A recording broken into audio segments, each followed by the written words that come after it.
The strobe lights had a staccato rhythm of blinding white that turned the press room into a disjointed nightmare. The heat was suffocating, smelling of nervous sweat and ozone. Through the glare, one voice cut through the cacophony like a serrated knife. "Is it true your position is entirely fabricated?" A reporter was shouting, his face twisted with the thrill of the hunt. My throat closed up, tight and dry. I wanted to run. In this single, fractured second, my career, my reputation, and the secret life I had carefully constructed with her were about to be dismantled. Then, the microphone was shoved violently toward my face. 1 hour earlier, the silence in the executive suite had been absolute. It was a glass fortress, cold and sterile, suspended 40 floors above the city that was baying for our blood. The air conditioning hummed with a precise, artificial chill that usually calmed me, but today it felt like the drop in pressure before a storm. Eliana stood by the floor-to-ceiling window, her silhouette cut sharp against the gray skyline. She didn't just occupy the room, she curated it. She commanded it with a terrifying stillness. She was wearing the charcoal suit, the one she saved for acquisitions and hostile takeovers. Armor. I sat at the mahogany table, surrounded by the debris of our defense strategy. My title was Senior Strategic Advisor, but in the corridors of power, I was known as the Shadow. I was the one who smoothed the edges, wrote the speeches that made stock prices climb, and remained studiously invisible. I fixed the problems before they became headlines. Until today. On the desk between us lay the leaked document, a single sheet of paper that threatened to burn it all down. It detailed my salary, a figure that, admittedly, raised eyebrows, and suggested impropriety in my hiring. They called it a conflict of interest.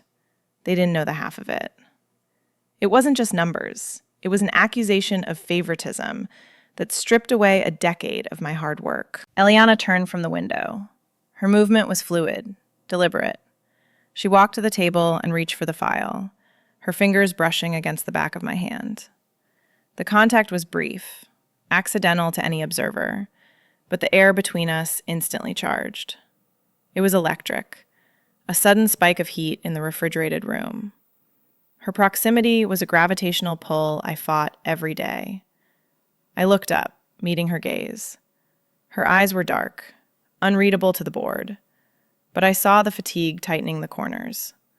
I saw the worry she wouldn't let anyone else witness. "They're going to ask about the travel logs," I said, my voice steady despite the tremor in my hands. "The weekends in Zurich, the late nights at the residence." "Let them ask," she replied. Her voice was low, that private register she used only when the doors were locked. "We followed protocol. Your work justifies the compensation." "It's not about the work, Elle," I whispered, the professional diminutive slipping out. "It's about access.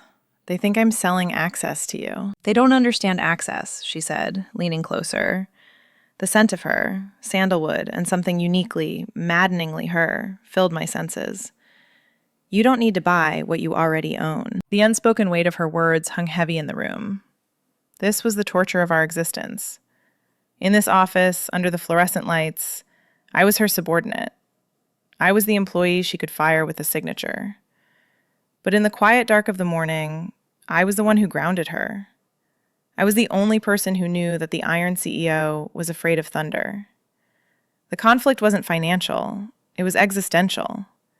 I couldn't be just her employee, and I couldn't be anything else. Not here. Not while the world was watching. I pulled my hand back, breaking the circuit. "We need to stick to the narrative. Merit-based hiring. Performance metrics. ROI. Precision," she corrected softly, straightening up as the mask of the CEO slid back into place.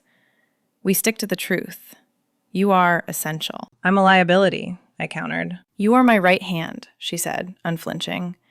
"And I don't cut off my own limbs to satisfy a mob." The heavy oak doors swung open, shattering the intimacy. The head of security stepped in, his earpiece coiled like a snake against his neck.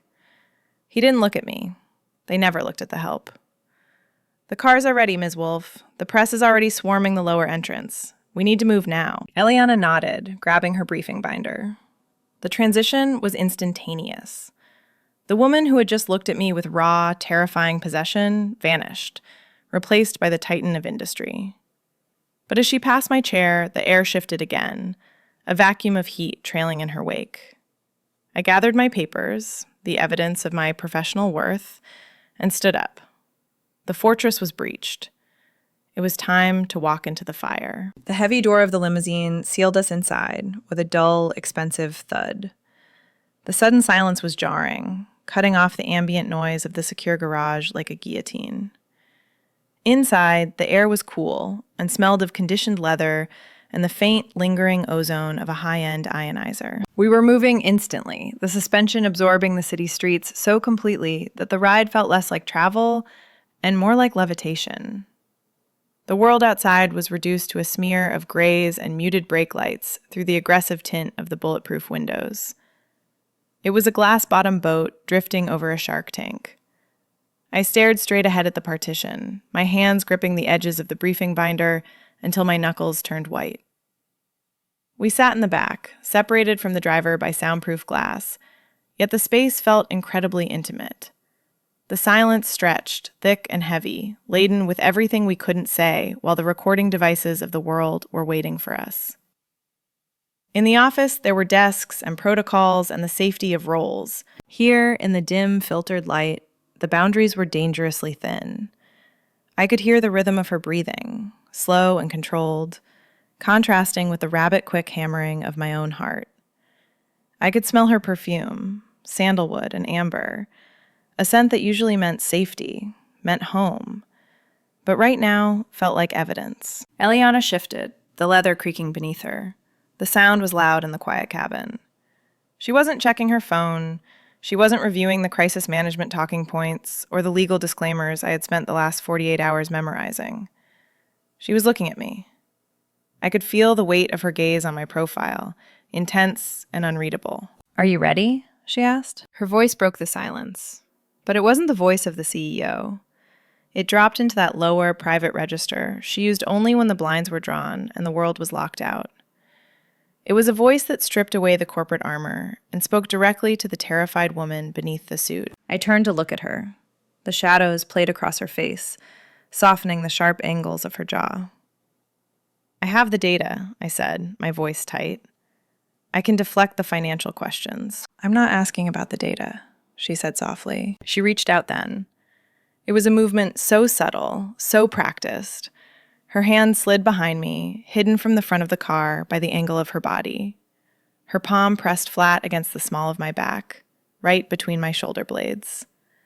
The heat of her hand burned through the fabric of my blouse, a brand of ownership and reassurance. Her fingers spread out, the tips digging in slightly, grounding me.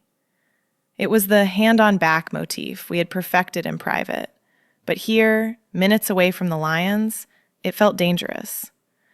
Her thumb traced the line of my spine, lingering a second too long for a boss, a lifetime too long for a colleague. My breath caught in my throat. This was the real fear. It wasn't the loss of the salary or the reputation. It was this terrified vulnerability of being known by her. The reporter's questions were blunt instruments, but her touch was a scalpel. It peeled back the layers of my professional identity and exposed the raw nerve underneath. If I walked out there and looked at her with even a fraction of the adoration I felt right now, we were dead. The scandal wouldn't be the money. It would be the intimacy.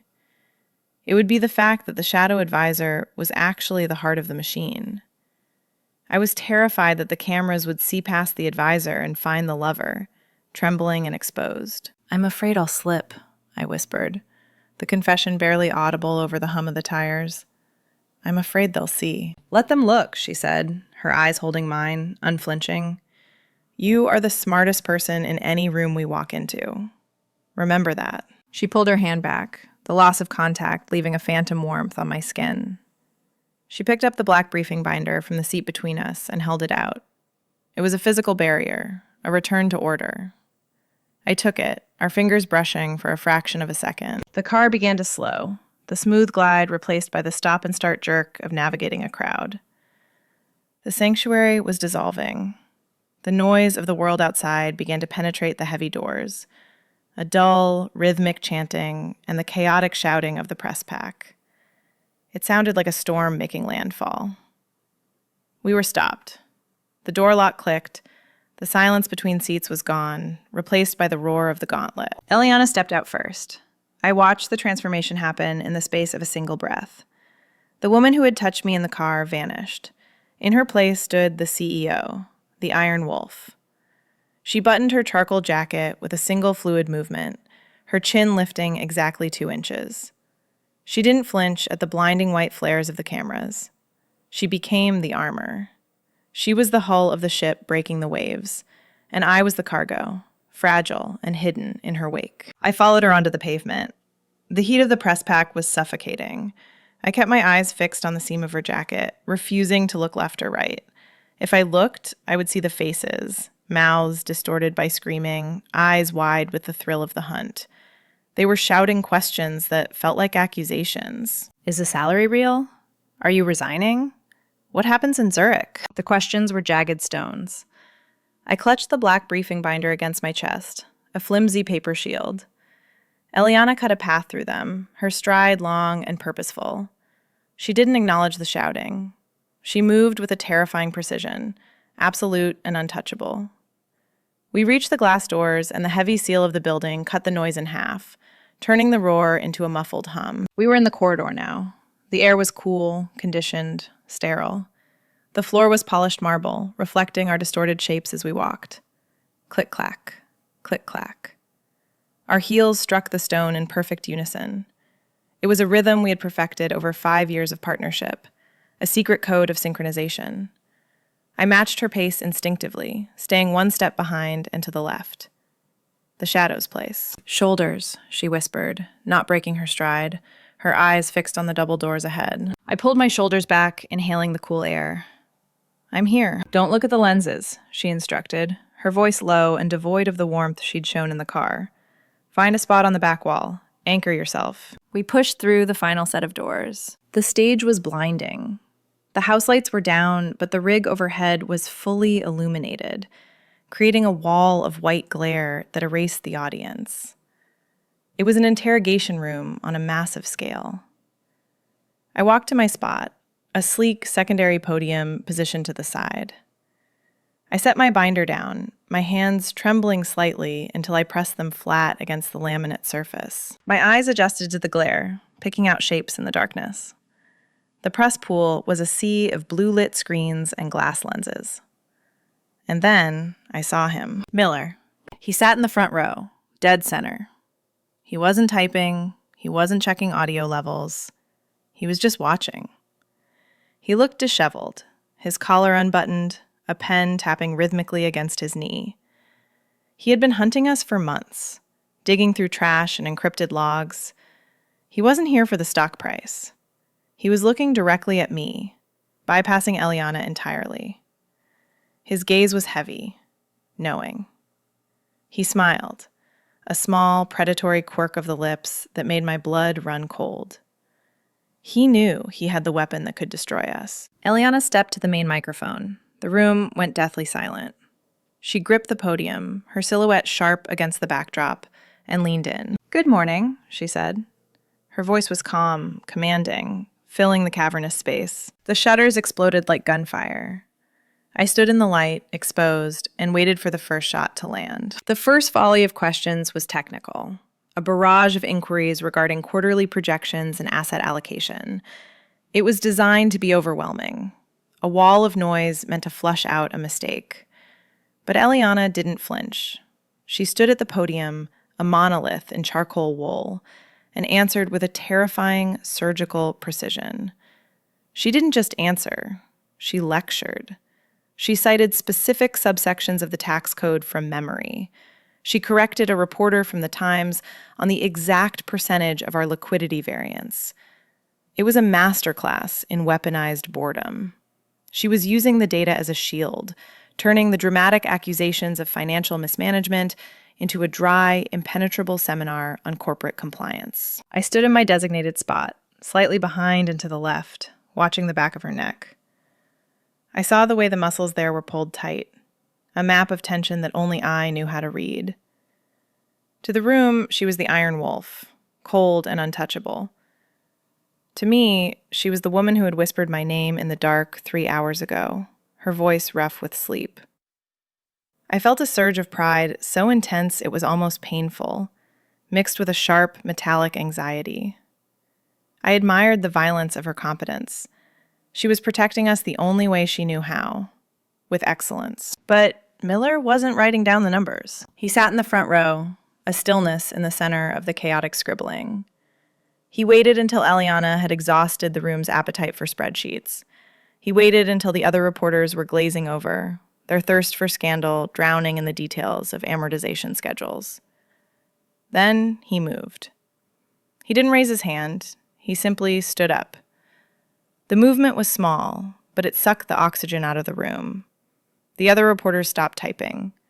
They sensed the shift in the wind. Miller wasn't here for the math. "We appreciate the accounting lesson, Ms. Wolf," Miller said. His voice was gravel, cutting through the sterile air. He didn't look at Eliana. He looked past her shoulder. He looked directly at me. The focus of the room slewed sideways.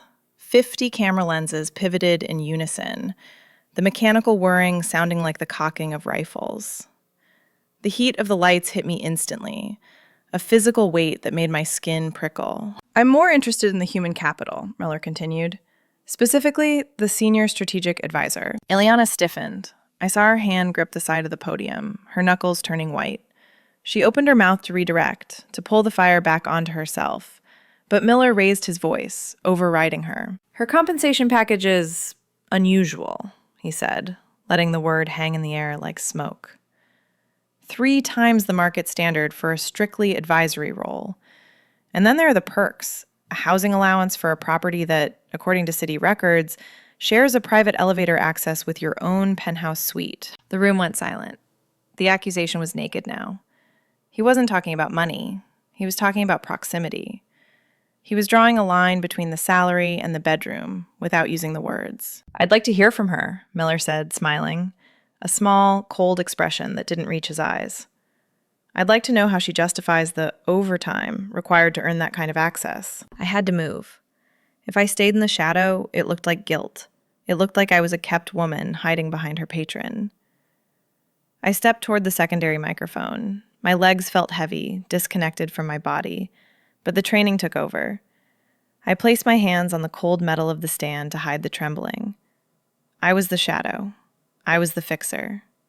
I could do this. "My compensation is tied to strict performance metrics," I said. My voice sounded thin, foreign in the cavernous room. I pitched it lower, trying to borrow some of Eliana's steel. "Every dollar is accounted for in the quarterly review. The housing is a standard executive retention provision." "Standard?" Miller interrupted, his voice sharpening. He didn't let me finish. He held up a sheaf of papers, waving them like a weapon. "I have the logs here. Late-night entries, weekends, just you and the CEO." Miller didn't wait for an answer. He didn't need one. He was painting a picture, stroke by stroke, using the silence of the room as his canvas. "February 14th, he read from the sheet, his voice bored, casual, as if reading a grocery list. "Valentine's Day. While the board was convened in London, flight logs show the company jet diverted to a private airstrip in Napa. Passenger manifest?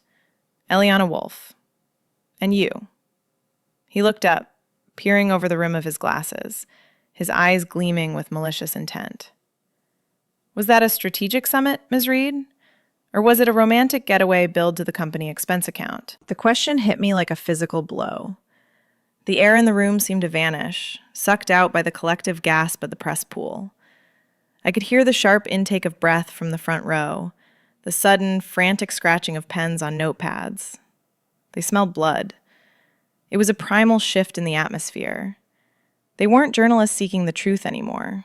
They were a pack, and I was the wounded animal separated from the herd. "That was a site inspection for the winery acquisition," I stammered. My voice was thin, reedy. I hated it. I hated how weak I sounded. I tried to summon the vocabulary of the boardroom, the armor of corporate jargon that had protected me for a decade. The due diligence phase required on-site evaluation of the physical assets. The timing was purely coincidental. Coincidental, Miller repeated. He tasted the word, chewed on it, and spat it out. Like the coincidence of your housing allowance covering a penthouse in the same building as Ms. Wolfe? Like the coincidence of you being the only staff member with unrestricted, unmonitored access to her private schedule? He was dismantling me. With every sentence, he stripped away another layer of my professional identity. The master's degree in economics? Gone. The 80-hour weeks analyzing market trends until my eyes burned? Irrelevant. The speeches I wrote that saved the stock price during the crash? Forgotten. In the eyes of the room, I was shrinking. I was no longer the senior strategic advisor. I was a dirty cliché. I was the assistant who slept her way to a corner office. I was the kept woman, polished and dressed in designer wool, paraded around on the company dime. I felt the heat rising up my neck, a burning flush of humiliation that no amount of foundation could hide. I could feel their eyes on me, not respectful, not attentive, but assessing. They were looking for the cracks. They were looking for the tawdry details. I saw a photographer in the second row zoom his lens in, focusing tight on my face, waiting for the tears. He wanted the money shot, the breakdown. This is a gross distortion of the facts, I tried again, gripping the podium so hard my fingers ached, my knuckles white against the dark metal. My role requires proximity. The nature of crisis management means I'm on call 24 hours a day. The travel, the hours, it is all standard for a chief of staff level position. But you aren't chief of staff, are you? Miller cut in, his voice sharp, rising above the murmurs. You are an advisor, a vague title for a vague role, a role that seems to exist solely to keep you by her side. He dropped the papers onto the floor. They scattered like white feathers at his feet. Let's be honest, Miss Reed. You aren't being paid for your advice. You're being paid for your company. The accusation hung in the air, heavy and suffocating. He hadn't used the word whore, but it echoed in the silence anyway. He had reduced my entire existence, my entire career, to a transaction. Panic, cold and jagged, clawed at my throat. I turned to Eliana. I needed her. I needed the CEO to step in, to use that terrifying authority to shut him down. I needed her to signal security, to cut the feed, to end this nightmare. Do something, I begged silently, my eyes searching hers. Protect me. But Eliana was frozen. She stood at the main podium, her face a mask of pale marble. She wasn't looking at Miller. She was looking at me. Her eyes were wide, dark, and filled with a terrifying conflict. She looked paralyzed.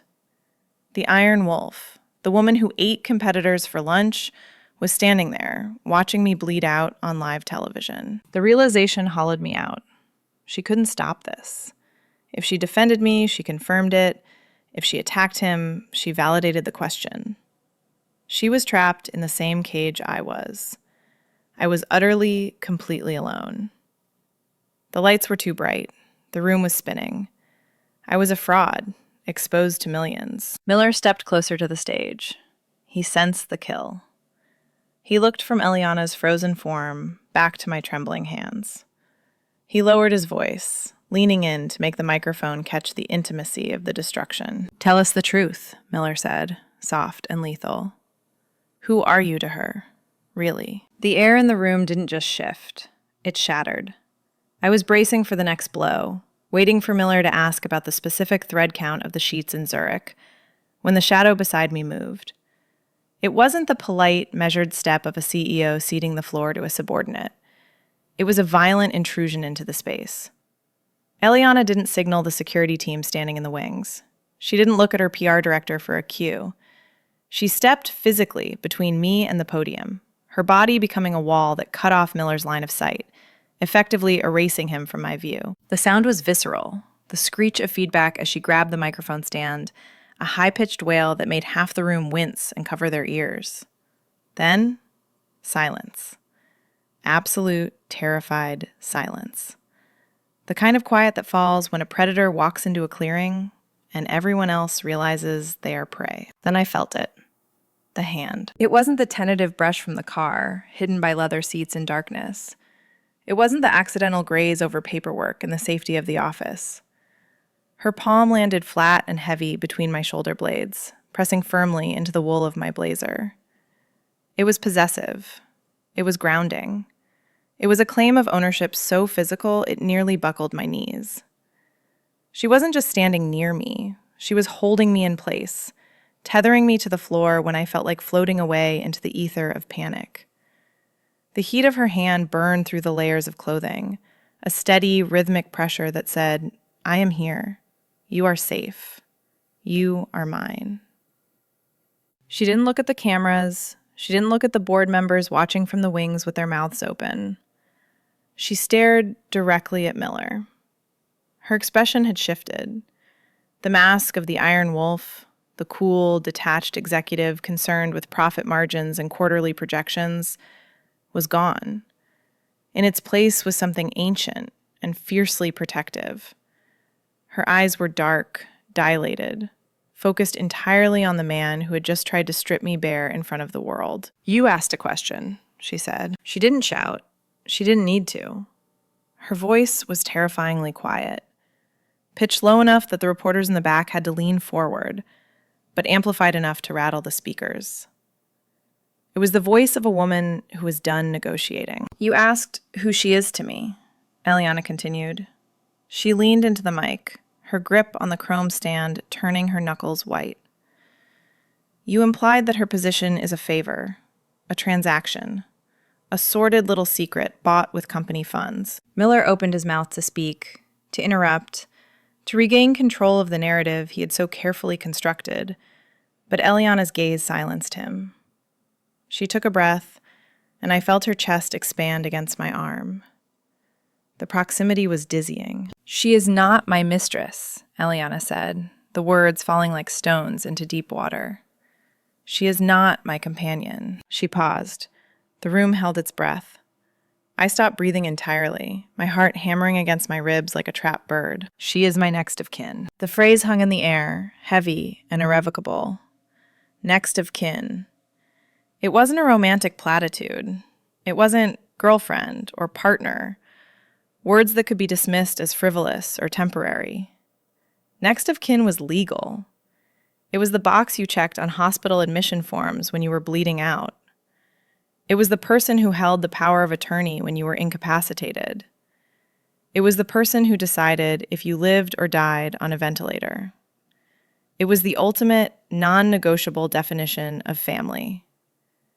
In 3 words, she hadn't just outed a relationship. She had declared a bond that superseded the company, the board, and the law itself. She had told the world that I was the person she trusted with her life. Miller blinked. The smirk slid off his face, replaced by a slack-jawed confusion.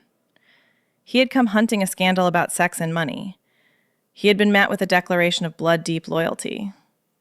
He didn't know how to write that headline. For a heartbeat, the shutters stopped. The flashbulbs ceased. The room was paralyzed by the sheer weight of the admission. Then, the explosion. The room erupted into a frenzy of shouting and blinding light, a chaotic storm of questions that merged into a wall of noise. But I couldn't hear them. I could only feel the hand on my back, pushing me gently, guiding me away from the edge. Eliana didn't wait for follow-ups. She turned, her body shielding mine from the glare, and walked us off the stage. We moved as one entity, connected by that heavy, protective hand. The click-clack of our heels on the stage floor was the only rhythm I could hear over the roaring in my ears.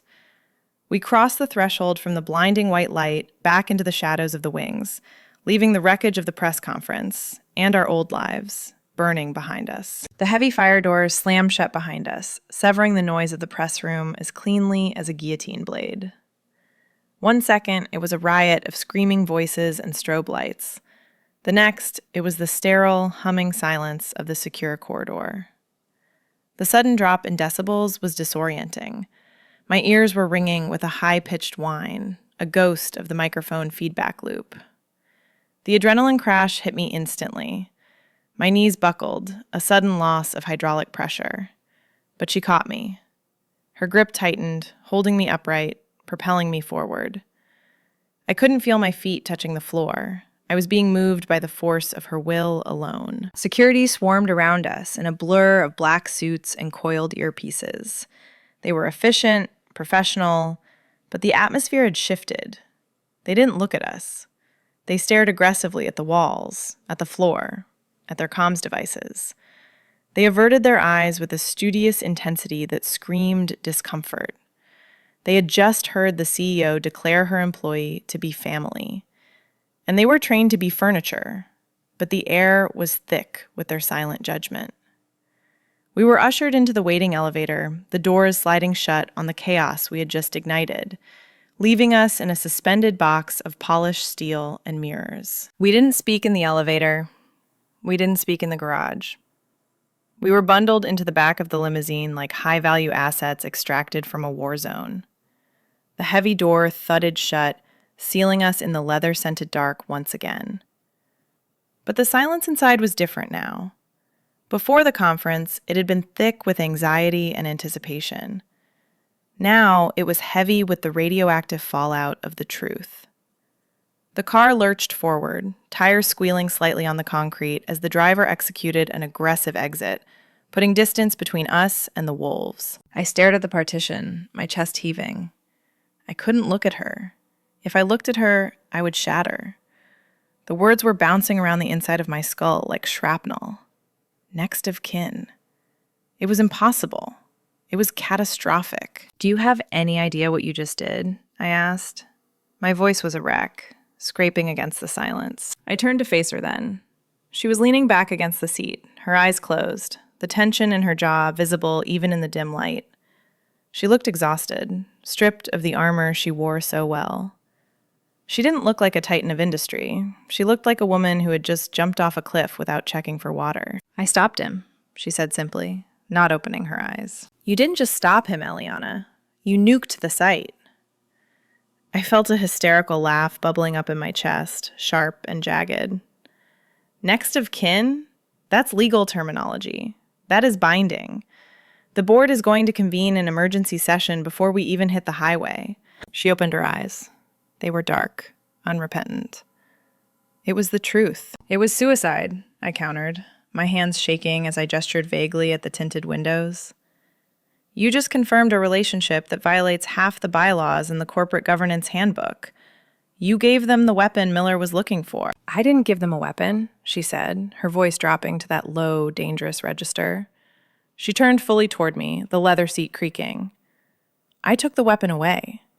Miller wanted to paint you as a mistress. He wanted to make you small, make you a dirty little secret I kept on the payroll for amusement." She reached out, her fingers brushing the sleeve of my jacket. "I made you family. Family isn't a scandal, Kayla. Family is unassailable." "It's not unassailable when you're the CEO of a publicly traded company," I whispered. "It implies a bond that transcends employment. It implies a life built together." "I don't care." The words hung there, absolute and terrifying. The Iron Wolf, who cared about stock prices and public perception more than breathing, didn't care. "You don't mean that," I said. "I watched him look at you," she said. And for the first time, I saw a flash of the anger she had suppressed on stage. It wasn't professional indignation. It was personal fury. "I watched him try to strip you of your dignity. It wasn't a strategy. It wasn't a calculated risk. It was a reflex. I couldn't watch them dissect you." The professional barrier wasn't just breached. It was obliterated. There was no going back to senior strategic advisor. She wasn't my boss in this car. She was the woman who had just declared war for me. The car slowed, turning off the main thoroughfare. I glanced out the window, expecting the familiar route back to the glass tower, but the streets were residential. Quiet. "No," Eliana said as the heavy iron gates to her private residence swung open slowly. "We aren't going back to the office. We are going home." The elevator doors slid open with a soft, expensive chime, revealing the wide expanse of the penthouse. It was a space I knew intimately. I knew which floorboards creaked in the hallway, and exactly how the morning light hit the abstract painting in the foyer. But walking into it now felt like crossing a border. The heavy steel doors hissed shut behind us, engaging the magnetic locks with a definitive thud. That sound was the final punctuation mark on the day. The noise, the blinding lights, the screaming reporters, they were all severed. We were inside the sanctuary. Eliana didn't turn on the main lights. The city glow filtered in through the floor-to-ceiling windows, casting long, blue shadows across the room. She walked to the center of the living area and stopped. For a moment, she just stood there, her back to me, her posture slowly unspooling. The rigid, vertical line of the CEO dissolved. She slumped, just a fraction, the tension bleeding out of her shoulders. I approached her slowly. The silence was absolute, but it wasn't empty. It was filled with the echo of what she had said on stage. "Let me take your coat," she said, turning around. Her voice was stripped of its command. It was just her. I unbuttoned my blazer, the wool suddenly feeling heavy and suffocating. She reached out to take it, her fingers brushing against my collarbone. That's when I felt it. The tremor. The hands that had gripped the podium with lethal stability, the hands that had signed billion-dollar merger agreements without a flutter, were shaking. It was a fine, rhythmic trembling that traveled up her arms, betraying the adrenaline crash she had held back until the doors were locked. "You're shaking," I said softly, catching her wrists. She looked down at our joined hands, then up at me. The vulnerability in her eyes was startling. "I thought I lost you," she admitted. When I saw the look on your face, I thought you were going to break. I thought I had pushed you too far into the fire." "You didn't push me," I said, my thumbs tracing the pulse points on her wrists. "You stood in front of me." She pulled her hands away gently to hang my coat, a domestic gesture that felt revolutionary in its simplicity. We moved toward the window, drawn by the skyline that usually served as the backdrop to our work. Now, it was just the view from our home. The glass fortress was no longer a cage. It was ours. "I didn't lie," she said, staring out at the grid of lights below. "About the next of kin thing. I know it's a legal term. I know the legal department is probably having a collective stroke right now. But it's the only truth that matters." "It changes everything, Elle," I replied, standing close enough to feel the heat radiating from her. "It means we can't go back to the way it was.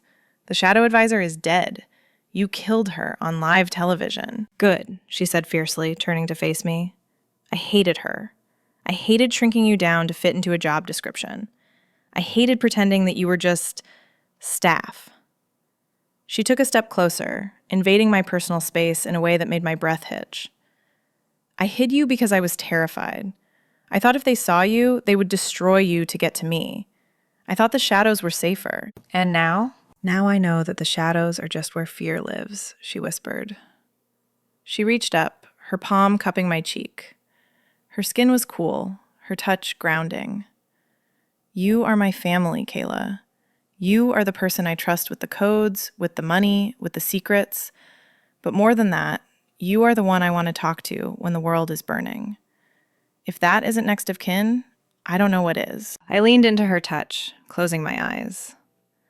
The knot of anxiety that had been tight in my chest for years finally began to loosen. The CEO mask, that impenetrable layer of polished indifference, was gone. She was just Eliana. She was the woman who made coffee in the morning and worried about her sister and loved me with a terrifying intensity. "We're going to be in the headlines for weeks," I murmured. "The stock might dip. The board will demand an investigation." "Let them," she said, her thumb brushing my cheekbone. "We aren't hiding anymore. We're out. And we're together." The darkness outside began to thin, the deep indigo of the night giving way to the bruised purple of pre-dawn. The sun was rising over the city we had just conquered, not with strategy, but with the brutal, undeniable truth of who we were to each other. Waking up felt less like rising and more like surfacing from deep, pressurized water. The light pouring through the penthouse windows wasn't the harsh, accusatory glare of the press room. It was soft, golden, and terrifyingly, beautifully real. It illuminated everything we had kept in the dark for 5 years. My phone was vibrating on the nightstand, a relentless, angry buzz that had started 3 hours ago and hadn't stopped. The notifications were stacking up like bricks in a wall. Missed calls from the general counsel, hysterical voicemails from the PR crisis team, and news alerts that were already dissecting the phrase next of kin with surgical cruelty. Wolf Corp stock wobbles. Ethics committee convenes. Who is Kayla Reed? The world outside was burning, just as I had predicted it would. But inside, the air smelled like roasted beans and heavy silence. I walked into the kitchen, bracing myself. I expected to see Eliana pacing, shouting into a headset, coordinating the damage control. I expected war rooms and strategy maps. Instead, she was standing barefoot by the espresso machine, watching the dark liquid pour into 2 ceramic mugs. She wasn't wearing the armor. She was wearing a silk robe, her hair loose and unstyled, looking softer than I had ever seen her. The legal team was calling her personal line. I could hear the specific, urgent ringtone from the living room, but she let it ring. That refusal to answer, that deliberate prioritization of a domestic ritual over a billion-dollar corporate crisis, felt more revolutionary than anything she had said on stage. "They want a retraction," I said, my voice raspy with sleep as I leaned against the cool marble island. "Legal sent a draft at 4 a.m. They want to say you were under duress. They want to spin next of kin as a metaphor for extreme professional loyalty.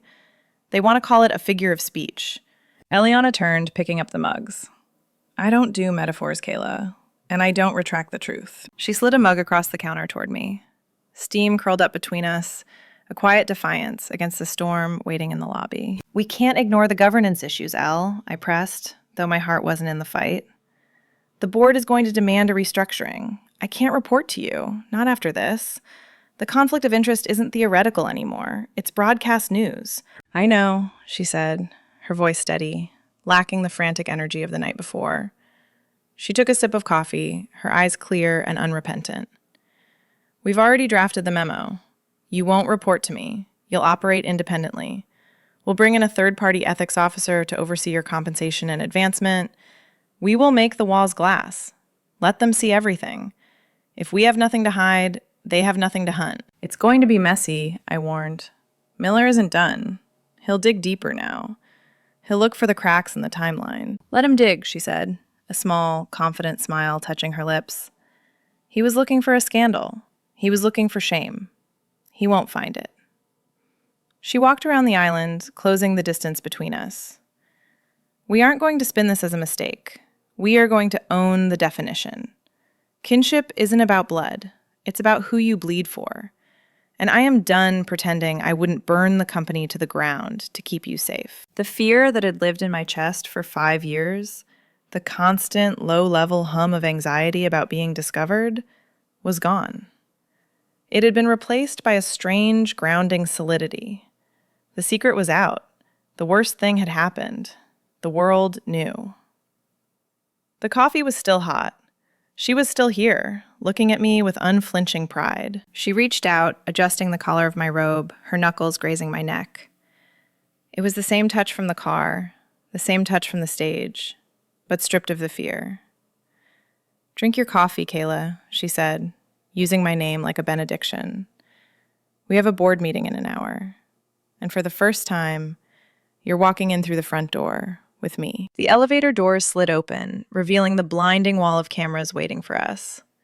She turned, offering her arm not as a superior, but as a partner, inviting an equal. I took it, stepping out of the shadow and into the light beside her. If you want to hear more stories about power, protection, and the lines we cross for love, subscribe.